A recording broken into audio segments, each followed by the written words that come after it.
Hi, in this video I'll help you get to know your car a little better. At the end of this video I've put together a straightforward infographic that summarizes all the key points. Like, subscribe and comment below. It really helps. All right, let's dive into a check engine light that tells a really specific story.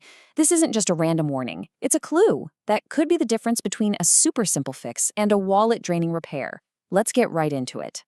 Oh, you know that feeling, right? You're just driving along, maybe you notice you're a little low on gas, and then suddenly, your engine starts acting up. It's shaking, it's hesitating, and then boom, that dreaded check engine light flicks on. It is a classic, heart-sinking moment for any driver. But here's the thing. The real problem might not be what you think at all. The clue isn't just that your engine is misfiring. It's all about when it's happening.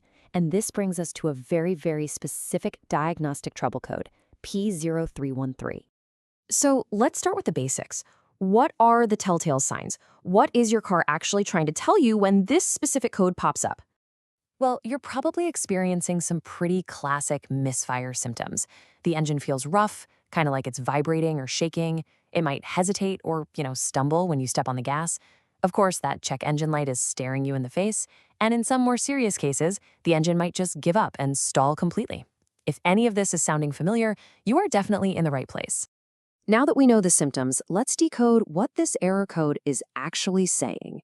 This is where we really get to the heart of the issue. Okay, so P0313 specifically means misfire detected with a low fuel level. This is not a general error code. Your car's computer is being incredibly precise here. It will only, and I mean only, set this code when two things happen at the exact same time. One, it detects a cylinder misfire. And two, it looks at the fuel level sensor and sees the tank is basically running on fumes. And this right here is the aha moment. This is what separates P0313 from all the other misfire codes. A standard code, say a P0301, just points to a problem in a specific cylinder, maybe a bad spark plug or a faulty ignition coil. But P0313, it's different. It's not about one little part, it's about the whole system.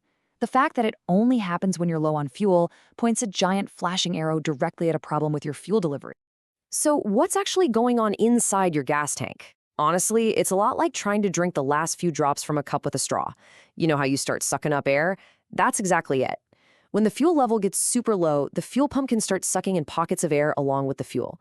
This makes the fuel pressure plummet, the engine gets a lean mixture, that's way too much air and not enough gas, and that's what triggers the misfire.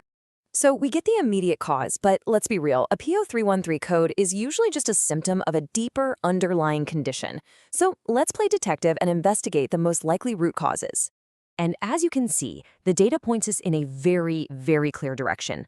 A massive 70% of the time, the main culprit is some kind of issue within the fuel pump assembly itself.